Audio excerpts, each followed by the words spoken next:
MS ITI Lohta में आप सभी लोग का स्वागत है। आज हम सभी प्रयोग संख्या 6 के विषय में पढ़ेंगे। यहाँ पर उद्देश्य है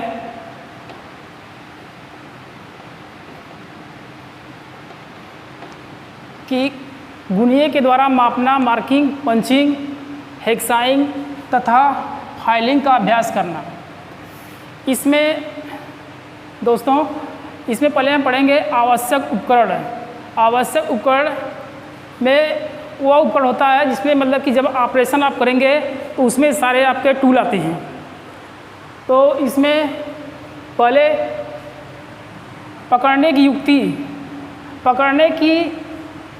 युक्ति वह औजार होता है जिसमें हम किसी वर्क पीस को पकड़ते हैं, तभी उस पर कोई ऑपरेशन कार्य कर सकते हैं। जैसे उसमें है आपका बेंच वाइज और मशीन वाइज।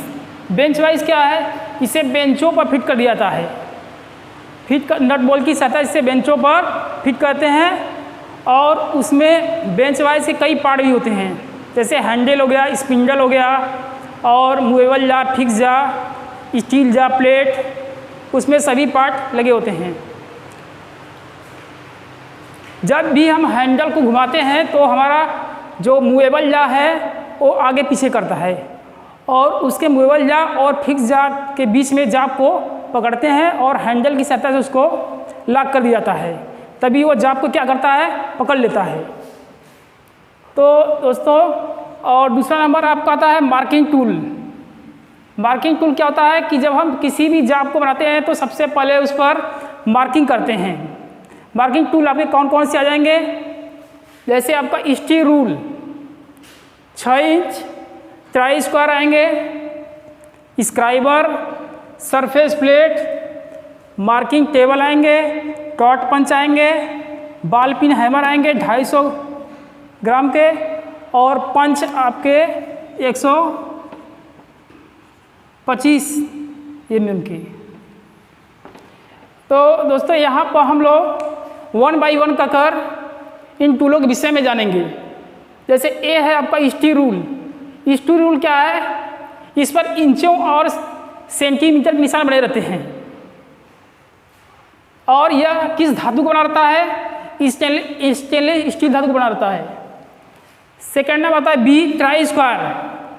ट्राई स्क्वायर क्या करता है, यह जाब की समतलता को चेक करता है और जाब पर परपेंडिकुलर और हॉरिजॉन्टल मतलब लंबवत और क्षैतिज रेखा खींचने का काम आता है और जाब को स्क्वायरनेस भी ये चेक करता है। और सी देखेंगे स्क्राइबर, आपका 6 इंच होगा। स्क्राइबर क्या होता है, यह जैसे हम पेंसिल से पेपर पर रेखाएं खींचते हैं उसी प्रकार से यह धातुओं पर रेखाएं खींचने के लिए स्क्राइबर का प्रयोग किया जाता है। इसमें क्या होता है, एक पॉइंट होता है और बीच की बॉडी पर नर्लिंग किया जाता है। नर्लिंग इसलिए किया जाता है कि इसको जैसे हम जाब को जैसे हम उसको ग्रिपिंग मतलब पकड़ सकें।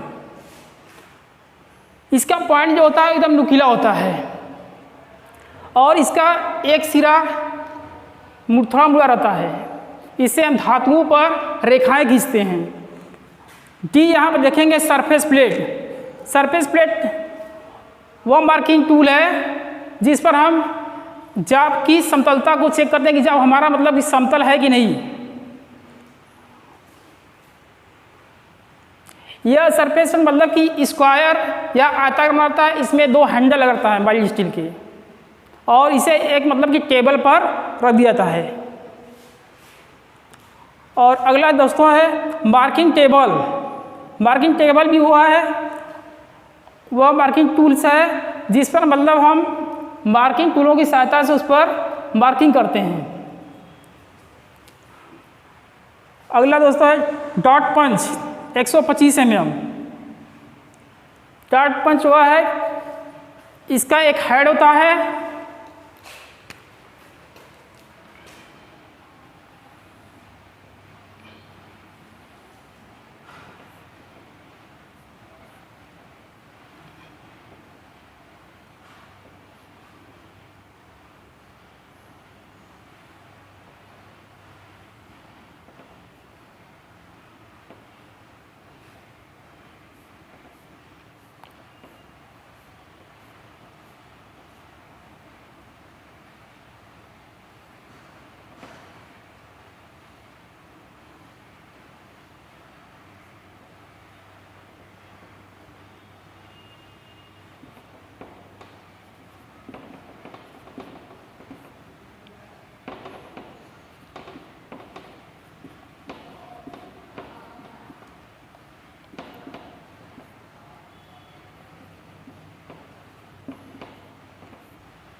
आपका डॉट पंच है, यहाँ पे ये हेड है आपका और यह देह है, इस पर नर्लिंग किया गया है इसको पकड़ने के लिए।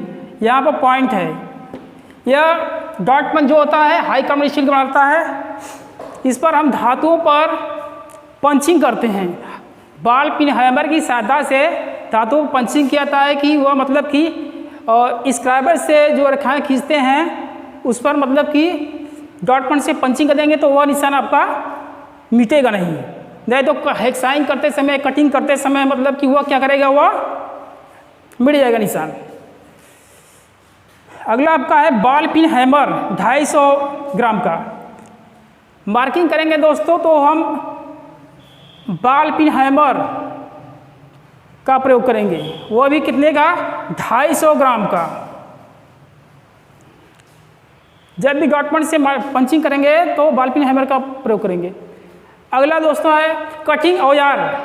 कटिंग औजार क्या है, मतलब हम धातुओं को कटिंग औजार की सहायता से धातुओं को हम क्या करते हैं, काटते हैं। और कटिंग औजार में क्या क्या आपके आएंगे, जैसे पहला नंबर है हेक्सा फ्रेम के साथ ब्लेड 300 mm। यह आपका एक मतलब कि कटिंग टूल है, धातुओं को बुरादों के रूप में यह क्या करता है, काटता है। और इसमें 300 mm का ब्लेड को लगाता है। इसमें दो तरह का मतलब कि इसका फ्रेम होता है, एक मतलब समायोजित हेक्सा फ्रेम और दूसरा होता है स्थिर हेक्सा फ्रेम। समायोजित हेक्सा फ्रेम में मतलब इसमें अलग अलग साइज के ब्लेड को फिट करते हैं और जो स्थिर टाइप का फ्रेम होता है उसमें केवल मतलब एक ही साइज मात्र 300 mm का ब्लेड फिक्स करते हैं। अगला है इसमें flat bastard file. Flat bastard file जिसे आप कहते हैं फाइल का मतलब रेती। रेती के द्वारा हम धातुओं को बारीक कणों के रूप में काटते हैं। इसका साइज कितना है, 12 इंच।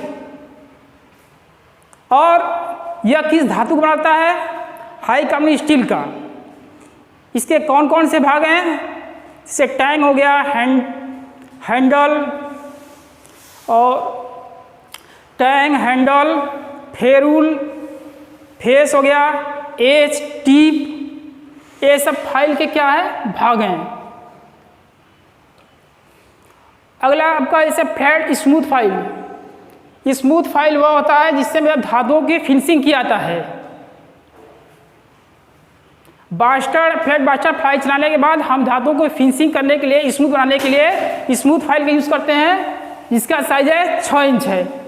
और फ्लैट सेकेंड कट फाइल, इस पर मतलब इसके फेस पर, इस फाइल के फेस पर सिंगल कट दांते कटे रहते हैं, जो धातुओं की फिनिशिंग भी लाता है और अधिक मात्रा में धातुओं को रिमूव भी करता है। रिमूव मतलब धातुओं को हटाता है।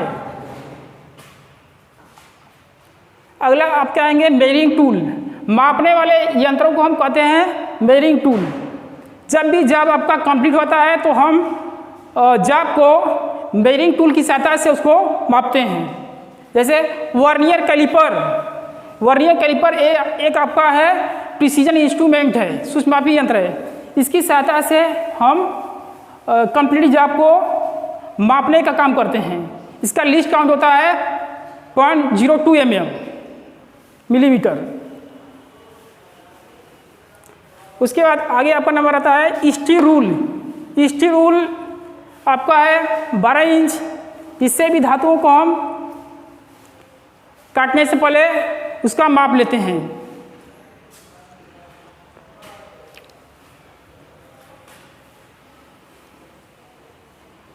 अब इसके बाद आपको आता है संक्रियाएं, ऑपरेशन, कि मतलब कि हम कोई भी ऑपरेशन करेंगे तो पहले कौन सी क्रिया करेंगे।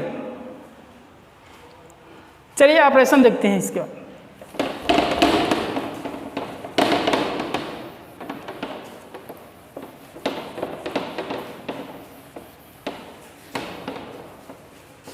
हाँ दोस्तों, चलिए चलते हैं संक्रियाएं, ऑपरेशन, मतलब कि जाब को बनाते समय हम सबसे पहले कौन सी क्रिया करेंगे।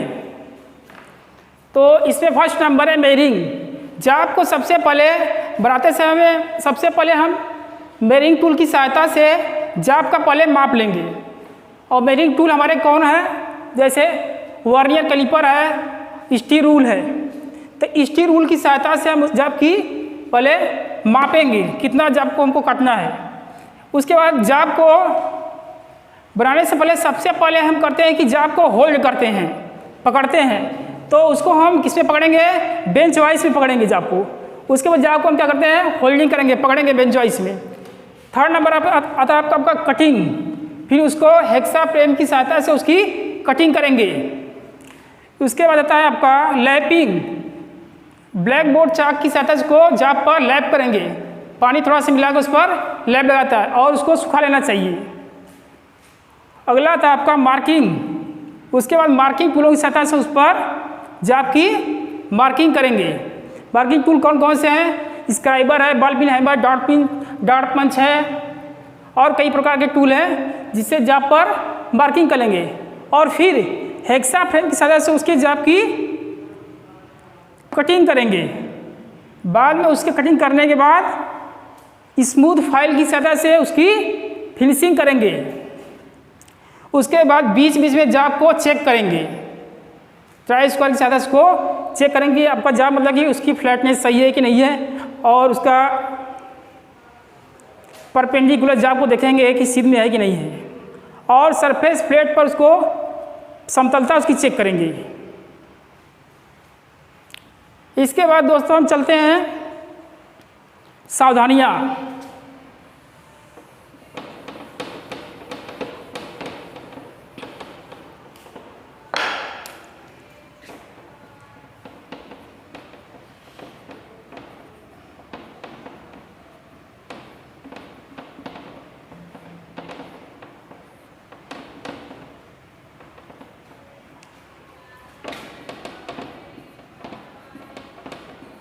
सावधानियाँ क्योंकि दोस्तों अगर जाब को बनाने से पहले हम सावधानियाँ रखें, कहीं भी सावधानियाँ आपको रखना है। जैसे रोड पर चल रहे हैं तो सावधानियाँ से चलेंगे, रोड पर चलेंगे अपने बाएं से चलेंगे, ठीक है।